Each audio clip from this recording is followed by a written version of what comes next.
اعوذ باللہ من الشیطان الرجیم بسم اللہ الرحمن الرحیم انا اعطیناک الکوثر، اے نبی ہم نے تمہیں کوثر عطا کر دیا۔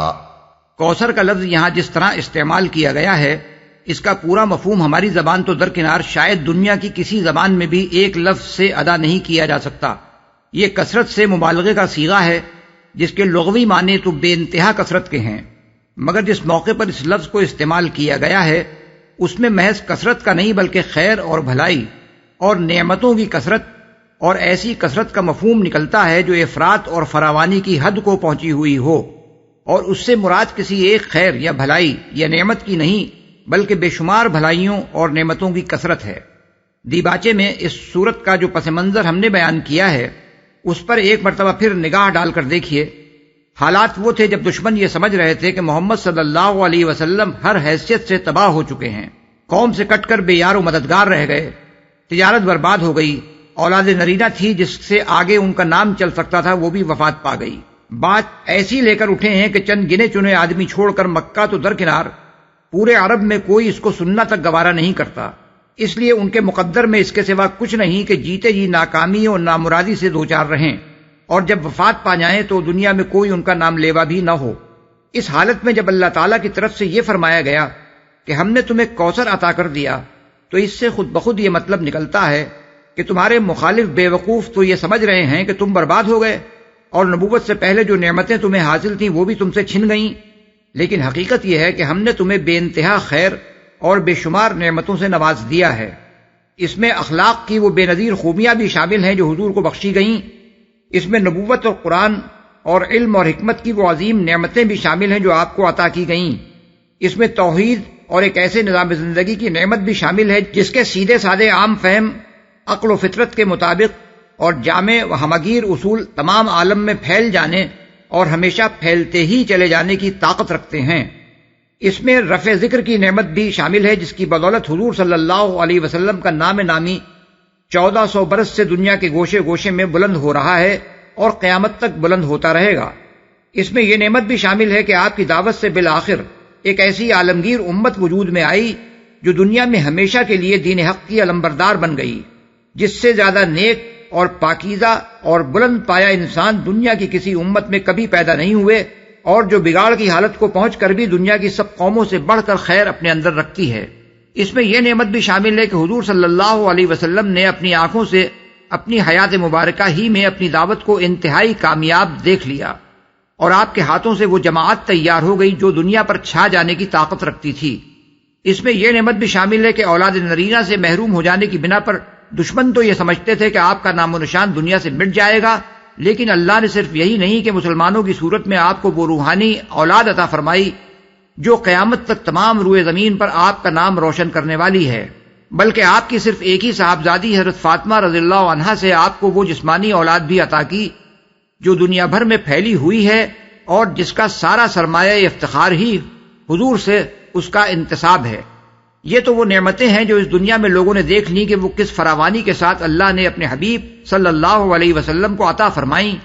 ان کے علاوہ کوثر سے مراد دو مزید ایسی عظیم نعمتیں بھی ہیں جو آخرت میں اللہ تعالیٰ آپ کو دینے والا ہے، ان کو جاننے کا کوئی ذریعہ ہمارے پاس نہ تھا، اس لیے رسول اللہ صلی اللہ علیہ وسلم نے ہمیں ان کی خبر دی اور بتایا کہ کوثر سے مراد وہ بھی ہیں، ایک حوض کوثر جو قیامت کے روز میدان حشر میں آپ کو ملے گا، دوسرے نہر کوثر جو جنت میں آپ کو عطا فرمائی جائے گی۔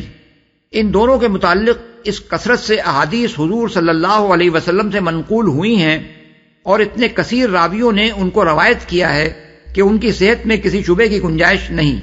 حوض کوثر کے متعلق حضور صلی اللہ علیہ وسلم نے جو کچھ فرمایا ہے وہ یہ ہے: نمبر 1، یہ حوض قیامت کے روز آپ کو عطا ہوگا، اور اس سخت وقت میں جب کہ ہر ایک العطش العطش کر رہا ہوگا، آپ کی امت آپ کے پاس اس پر حاضر ہوگی اور اس سے سیراب ہوگی، آپ اس پر سب سے پہلے پہنچے ہوئے ہوں گے اور اس کے وسط میں تشریف فرما ہوں گے۔ آپ کا ارشاد ہے: هو حوض ترد علیہ امتی یوم القیامہ، یعنی وہ ایک حوض ہے جس پر میری امت قیامت کے روز وارد ہوگی۔ بحوالے مسلم کتاب الصلاۃ، ابو داؤد کتاب السنہ۔ انا فرطکم علی الحوض، یعنی میں تم سب سے پہلے اس پر پہنچا ہوا ہوں گا۔ بحوالے بخاری کتاب الرقاق اور کتاب الفتن، مسلم کتاب الفضائل اور کتاب الطہارہ، ابن ماجہ کتاب المناسک اور کتاب الزہد، مسند احمد مرویات عبداللہ بن مسعود رضی اللہ عنہ و عبداللہ بن عباس و ابو ہریرہ رضی اللہ عنہما، انی فرط لکم وانا شہید علیکم وانی واللہ لانظر الی حوضی الآن، یعنی میں تم سے آگے پہنچنے والا ہوں اور تم پر گواہی دوں گا، اور خدا کی قسم میں اپنے حوض کو اس وقت دیکھ رہا ہوں۔ بحوالے بخاری کتاب الجنائز، کتاب المغازی، کتاب الرقاق۔ انصار کو مخاطب کرتے ہوئے ایک موقع پر آپ نے فرمایا، انکم ستلقون بعدی اثرۃ فاصبروا حتی تلقونی علی الحوض، میرے بعد تم کو خود غرضیوں اور اقربا نوازیوں سے پالا پڑے گا، اس پر صبر کرنا یہاں تک کہ مجھ سے آ کر حوض پر ملو۔ بحوالے بخاری کتاب المناقب الانصار و کتاب المغازی، مسلم کتاب الامارہ، ترمذی کتاب الفتن۔ انا یوم القیامت عند عقر الحوض، یعنی میں قیامت کے روز حوض کے وسط کے پاس ہوں گا۔ بحوالے مسلم کتاب الفضائل، حضرت ابو برزہ اسلمی رضی اللہ عنہ سے پوچھا گیا کہ کیا آپ نے حوض کے متعلق رسول اللہ صلی اللہ علیہ وسلم سے کچھ سنا ہے؟ انہوں نے کہا، ایک نہیں، دو نہیں، تین نہیں، چار نہیں، پانچ نہیں، بار بار سنا ہے۔ جو اس کو جھٹلائے اللہ اسے اس کا پانی پینا نصیب نہ کرے۔ بحوالے ابو داؤد کتاب السنہ۔ عبید اللہ بن زیاد حوض کے بارے میں روایات کو جھوٹ سمجھتا تھا، حتیٰ کہ اس نے حضرت ابو برزہ اسلمی رضی اللہ عنہ، برا بن عازب اور عائز بن عمرو کی سب روایات کو جھٹلا دیا۔ آخر کار ابو صبرہ ایک تحریر نکال کر لائے جو انہوں نے حضرت عبداللہ بن عمرو بن عاص سے سن کر نقل کی تھی، اور اس میں حضور کا یہ ارشاد درج تھا، الا ان موعدکم حوضی، خبردار رہو میری اور تمہاری ملاقات کی جگہ میرا حوض ہے۔ بحوالے مسند احمد مرویات عبداللہ بن عمرو بن عاص رضی اللہ عنہ۔ 2، اس حوض کی وسعت مختلف روایات میں مختلف بیان کی گئی ہے، مگر کثیر روایات میں یہ ہے کہ وہ ایلا یعنی اسرائیل کے موجودہ بندرگاہ ایلات سے یمن کے صنعا تک، یا ایلا سے عدن تک، یا عمان سے عدن تک طویل ہوگا، اور اس کی چوڑائی اتنی ہوگی جتنا ایلا سے حجفہ یعنی جدہ اور رابغ کے درمیان ایک مقام تک کا فاصلہ ہے۔ بحوالے بخاری کتاب الرقاق، ابو داؤد الطیالسی، حدیث نمبر 995، مسند احمد مرویات ابوبکر صدیق و عبداللہ بن عمر رضی اللہ عنہما۔ بحوالے مسلم کتاب الطہارہ و کتاب الفضائل، ترمذی ابواب الصفۃ القیامہ، ابن ماجہ کتاب الزہد۔ اس سے گمان ہوتا ہے کہ قیامت کے روز موجودہ بحر احمر ہی کو حوض کوثر میں تبدیل کر دیا جائے گا، واللہ عالم بالصواب۔ 3، اس حوض کے متعلق حضور صلی اللہ علیہ وسلم نے بتایا ہے کہ اس میں جنت کی نہر کوثر، جس کا ذکر آگے آ رہا ہے، سے پانی لا کر ڈالا جائے گا۔ یشخب فیہ میزابان من الجنہ، اور دوسری روایت میں ہے یغط فیہ میزابان یمدانہ من الجنہ، یعنی اس میں جنت سے 2 نالیاں لا کر ڈالی جائیں گی جو اسے پانی بہم پہنچائیں گی۔ بحوالے مسلم کتاب الفضائل۔ ایک اور روایت میں ہے یفتح نہر من الکوثر الی الحوض، جنت کی نہر کوثر سے ایک نہر اس حوض کی طرف کھول دی جائے گی۔ بحوالے مسند احمد مرویات عبداللہ بن مسعود رضی اللہ عنہ۔ 4، اس کی کیفیت حضور صلی اللہ علیہ وسلم نے یہ بیان فرمائی ہے کہ اس کا پانی دودھ سے، اور بعض روایات میں چاندی سے، اور بعض میں برف سے زیادہ سفید، برف سے زیادہ ٹھنڈا، شہد سے زیادہ میٹھا ہوگا۔ اس کی تہہ کی مٹی مشک سے زیادہ خوشبودار ہوگی۔ اس پر اتنے کودے رکھے ہوں گے جتنے آسمان میں تارے ہیں۔ جو اس کا پانی پی لے گا اسے پھر کبھی پیاس نہ لگے گی، اور جو اس سے محروم رہ گیا وہ پھر کبھی سیراب نہ ہوگا۔ یہ باتیں تھوڑے تھوڑے لفظی اختلافات کے ساتھ بکثرت احادیث میں منقول ہوئی ہیں۔ بحوالے بخاری کتاب الرقاق، مسلم کتاب الطہارت و کتاب الفضائل، مسند احمد مرویات ابن مسعود، ابن عمر و عبداللہ بن عمرو بن العاص رضی اللہ عنہم، ترمذی ابواب صفۃ القیامہ، ابن ماجہ کتاب الزہد، ابو داؤد طیالسی، حدیث نمبر 995 اور 2135۔ 5، اس کے بارے میں حضور صلی اللہ علیہ وسلم نے بار بار اپنے زمانے کے لوگوں کو خبردار کیا کہ میرے بعد تم میں سے جو لوگ بھی میرے طریقے کو بدلیں گے ان کو اس حوض سے ہٹا دیا جائے گا اور اس پر انہیں نہ آنے دیا جائے گا۔ میں کہوں گا کہ یہ میرے اصحاب ہیں، تو مجھ سے کہا جائے گا کہ آپ کو نہیں معلوم کہ آپ کے بعد انہوں نے کیا کیا ہے۔ پھر میں بھی ان کو دفع کروں گا اور کہوں گا کہ دور ہو۔ یہ مضمون بھی بکثرت روایات میں بیان ہوا ہے۔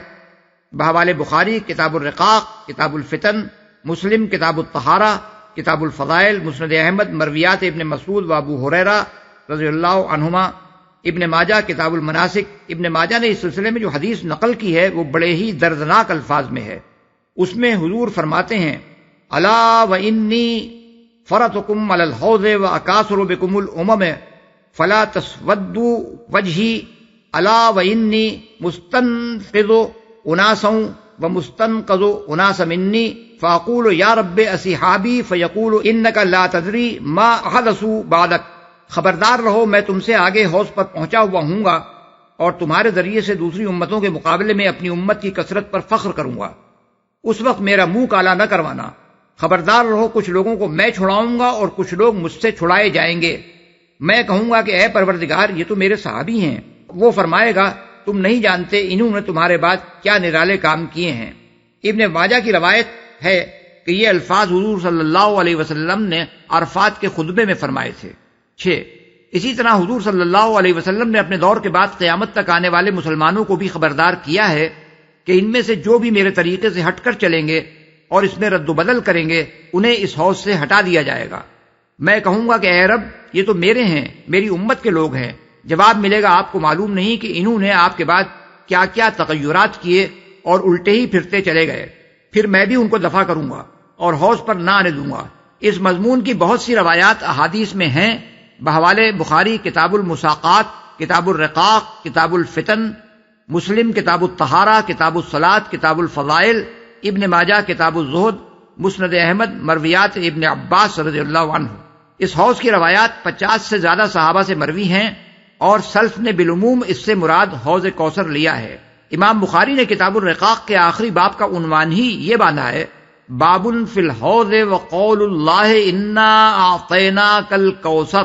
اور حضرت انس کی ایک روایت میں تو تصریح ہے کہ حضور صلی اللہ علیہ وسلم نے کوثر کے متعلق فرمایا هو حوض ترد علیہ امتی، وہ ایک حوض ہے جس پر میری امت وارد ہوگی۔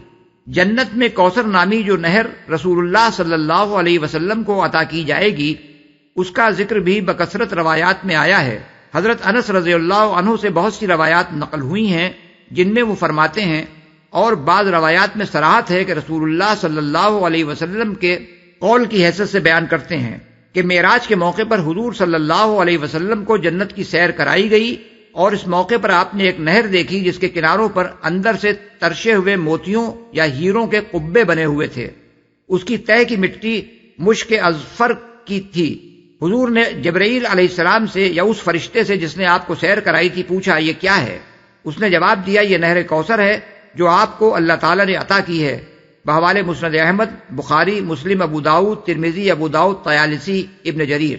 حضرت انس ہی کی روایت ہے کہ حضور صلی اللہ علیہ وسلم سے پوچھا گیا یا ایک شخص نے پوچھا کوثر کیا ہے؟ آپ نے فرمایا ایک نہر ہے جو اللہ تعالیٰ نے مجھے جنت میں عطا کی ہے۔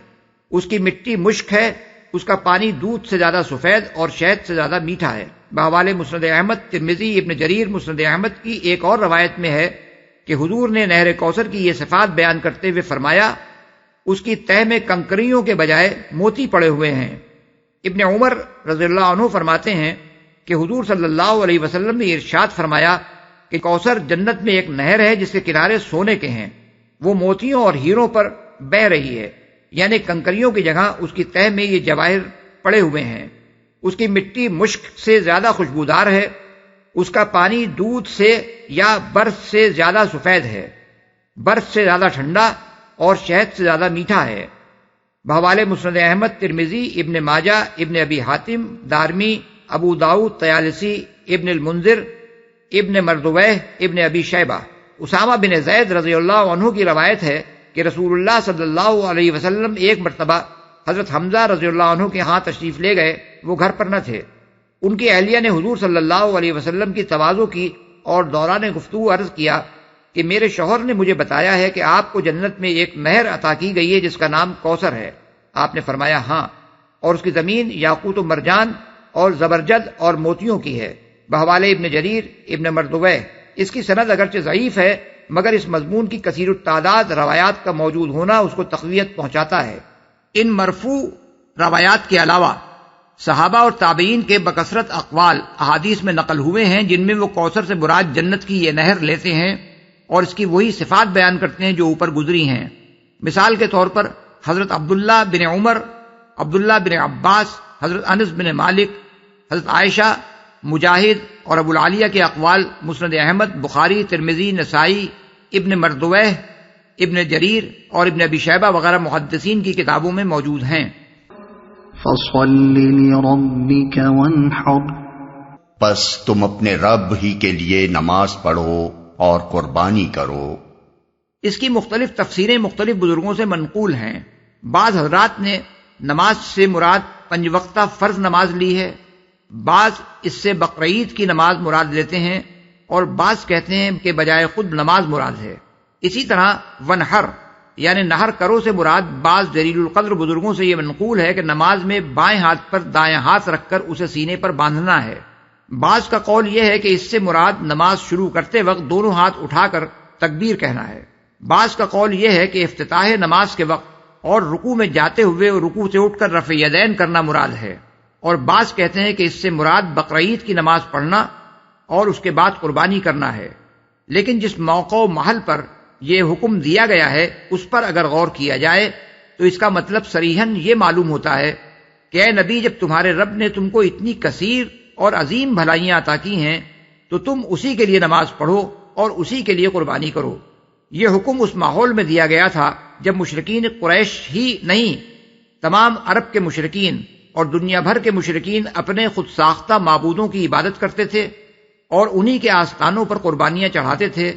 بس حکم کا منشا یہ ہے کہ مشرکین کے برعکس تم اپنے اسی رویے پر مضبوطی کے ساتھ قائم رہو کہ تمہاری نماز بھی اللہ ہی کے لیے ہو اور قربانی بھی اسی کے لیے، جیسا کہ دوسری جگہ فرمایا قل ان صلاتی و نسکی و محیای و مماتی للہ رب العالمین لا شریک لہ وبذالک امرت وانا اول المسلمین، یعنی اے نبی صلی اللہ علیہ وسلم کہہ دو کہ میری نماز اور میری قربانی اور میرا جینا اور میرا مرنا سب اللہ رب العالمین کے لیے ہے جس کا کوئی شریک نہیں، اسی کا مجھے حکم دیا گیا ہے اور میں سب سے پہلے سر اطاعت جھکانے والا ہوں۔ سورہ الانعام آیت 162 اور 163۔ یہی مطلب ابن عباس رضی اللہ عنہ، عطا، مجاہد، اکرمہ، حسن بصری، قتادہ، محمد بن کعب القرظی، ضحاک، ربیع بن انس، عطا الخراسانی اور بہت سے دوسرے اکابر مفسرین رحمہم اللہ نے بیان کیا ہے بحوالے ابن کثیر۔ البتہ یہ بات اپنی جگہ بالکل صحیح ہے کہ رسول اللہ صلی اللہ علیہ وسلم نے جب مدینہ طیبہ میں اللہ تعالیٰ کے حکم سے بقرعید کی نماز اور قربانی کا طریقہ جاری کیا تو اس بنا پر کہ آیت ان صلاتی و نسکی اور آیت فصل لربک وانحر میں نماز کو مقدم اور قربانی کو مؤخر رکھا گیا ہے۔ آپ نے خود بھی یہ عمل اختیار فرمایا اور اسی کا حکم مسلمانوں کو دیا کہ اس روز پہلے نماز پڑھیں اور پھر قربانی کریں۔ یہ اس آیت کی تفسیر نہیں ہے، نہ اس کی شان نزول ہے، بلکہ ان آیات سے حضور صلی اللہ علیہ وسلم کا استنباط ہے اور آپ کا استنباط بھی وحی کی ایک قسم ہے۔ ان شانئک هو الابتر، تمہارا دشمن ہی جڑ کٹا ہے۔ دشمن اصل میں لفظ شان اکا استعمال ہوا ہے۔ شانیہ شنوں سے ہے، جس کے معنی ایسے بغض اور ایسی عداوت کے ہیں جس کی بنا پر کوئی شخص کسی دوسرے کے ساتھ بدسلوکی کرنے لگے۔ قرآن مجید میں دوسری جگہ ارشاد ہوا ہے وَلَا يَجْرِمَنَّكُمْ شَنَآنُ قَوْمٍ عَلَىٰ أَلَّا تَعْدِلُوا، یعنی اور اے مسلمانوں، کسی گروہ کی عداوت تمہیں اس زیادتی پر آمادہ نہ کرنے پائے کہ تم انصاف نہ کرو۔ پس شان اکا سے مراد ہر وہ شخص ہے جو رسول اللہ صلی اللہ علیہ وسلم کی دشمنی اور عداوت میں ایسا اندھا ہو گیا ہو کہ آپ کو عیب لگاتا ہو، آپ کے خلاف بدگوئی کرتا ہو، آپ کی توہین کرتا ہو اور آپ پر طرح طرح کی باتیں چھانٹ کر اپنے دل کا بخار نکالتا ہو۔ جڑ کٹا ہے۔ هو الابتر یعنی وہی ابتر ہے۔ فرمایا گیا ہے یعنی وہ آپ کو ابتر کہتا ہے، لیکن حقیقت میں ابتر وہ خود ہے۔ ابتر کی کچھ تشریح اب اس سے پہلے اس صورت کے دیباچے میں کر چکے ہیں۔ یہ لفظ بترا سے ہے جس کے معنی کاٹنے کے ہیں، مگر محاورے میں یہ بہت وسیع معنوں میں استعمال ہوتا ہے۔ حدیث میں نماز کی اس رکعت کو جس کے ساتھ کوئی دوسری رکعت نہ پڑھی جائے بطیرا کہا گیا ہے، یعنی اکیلی رکعت۔ ایک اور حدیث میں کل امر ذی بال لیبدأ فیہ بحمد اللہ فہو ابتر، یعنی ہر وہ کام جو کوئی اہمیت رکھتا ہو اللہ کی حمد کے بغیر شروع کیا جائے تو وہ ابتر ہے، یعنی اس کی جڑ کٹی ہوئی ہے، اسے کوئی استحکام نصیب نہیں ہے یا اس کا انجام اچھا نہیں ہے۔ نامراد آدمی کو بھی ابتر کہتے ہیں۔ ذرائع و وسائل سے محروم ہو جانے والا بھی ابتر کہلاتا ہے۔ جس شخص کے لیے کسی خیر اور بھلائی کی توقع باقی نہ رہی ہو اور جس کی کامیابی کی سب امیدیں منقطع ہو گئی ہوں وہ بھی ابتر ہے۔ جو آدمی اپنے کنبے، برادری اور اعوان و انصار سے کٹ کر اکیلا رہ گیا ہو وہ بھی ابتر ہے۔ جس آدمی کی کوئی اولاد نرینہ نہ ہو یا مر گئی ہو اس کے لیے بھی ابتر کا لفظ بولا جاتا ہے، کیونکہ اس کے پیچھے اس کا کوئی نام لیوا باقی نہیں رہتا اور مرنے کے بعد وہ بے نام و نشان ہو جاتا ہے۔ قریب قریب ان سب معنوں میں کفار قریش رسول اللہ صلی اللہ علیہ وسلم کو ابتر کہتے تھے۔ اس پر اللہ تعالیٰ نے فرمایا کہ اے نبی، ابتر تم نہیں ہو بلکہ تمہارے یہ دشمن ابتر ہیں۔ یہ محض کوئی جوابی حملہ نہ تھا، بلکہ در حقیقت یہ قرآن کی بڑی اہم پیشین گوئیوں میں سے ایک پیشین گوئی تھی جو حرف بحرف صحیح ثابت ہوئی۔ جس وقت یہ پیشین گوئی کی گئی تھی اس وقت لوگ حضور صلی اللہ علیہ وسلم ہی کو ابتر سمجھ رہے تھے، اور کوئی تصور بھی نہ کر سکتا تھا کہ قریش کی یہ بڑے بڑے سردار کیسے ابتر ہو جائیں گے، جو نہ صرف مکے میں بلکہ پورے ملک عرب میں نامور تھے، کامیاب تھے، مال و دولت اور اولاد ہی کی نعمتیں نہیں رکھتے تھے بلکہ سارے ملک میں جگہ جگہ ان کے اعوان و انصار موجود تھے۔ تجارت کے اجارہ دار اور حج کے منتظم ہونے کی وجہ سے تمام قبائل عرب سے ان کے وسیع تعلقات تھے۔ لیکن چند سال نہ گزرے تھے کہ حالات بالکل پلٹ گئے۔ یا تو وہ وقت تھا کہ غزوہ احزاب سن 5 ہجری کے موقع پر قریش بہت سے عرب اور یہودی قبائل کو لے کر مدینے پر چڑھ آئے تھے اور حضور صلی اللہ علیہ وسلم کو محصور ہو کر شہر کے گرد خندق کھود کر مدافعت کرنی پڑی تھی، یا 3 ہی سال بعد وہ وقت آیا کہ سن 8 ہجری میں جب آپ نے مکے پر چڑھائی کی تو قریش کا کوئی حامی و مددگار نہ تھا اور انہیں بے بسی کے ساتھ ہتھیار ڈال دینے پڑے۔ اس کے بعد 1 سال کے اندر پورا ملک عرب حضور صلی اللہ علیہ وسلم کے ہاتھ میں تھا۔ ملک کے گوشے گوشے سے قبائل کے وفود آ کر بیعت کر رہے تھے اور آپ کے دشمن بالکل بے بس اور بے یار و مددگار ہو کر رہ گئے تھے۔ پھر وہ ایسے بے نام و نشان ہوئے کہ ان کی اولاد اگر دنیا میں باقی رہی بھی تو ان میں سے آج کوئی یہ نہیں جانتا کہ وہ ابو جہل یا ابو لہب یا عاص بن وائل یا عقبہ بن ابی معیط وغیرہ اعدائے اسلام کی اولاد میں سے ہے، اور جانتا بھی ہو تو کوئی یہ کہنے کے لیے تیار نہیں ہے کہ اس کے اسلاف یہ لوگ تھے۔ اس کے برعکس رسول اللہ صلی اللہ علیہ وسلم کی آل پر آج دنیا بھر میں درود بھیجا جا رہا ہے۔ کروڑوں مسلمانوں کو آپ سے نسبت پر فخر ہے۔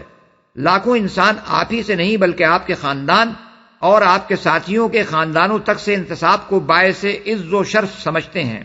کوئی سید ہے، کوئی علوی ہے، کوئی عباسی ہے، کوئی ہاشمی ہے، کوئی صدیقی ہے، کوئی فاروقی، کوئی عثمانی، کوئی زبیری اور کوئی انصاری، مگر نام کو بھی کوئی ابو جہلی یا ابو لہبی نہیں پایا جاتا۔ تاریخ نے ثابت کر دیا کہ ابتر حضور صلی اللہ علیہ وسلم نہیں بلکہ آپ کے دشمنی تھے اور ہیں۔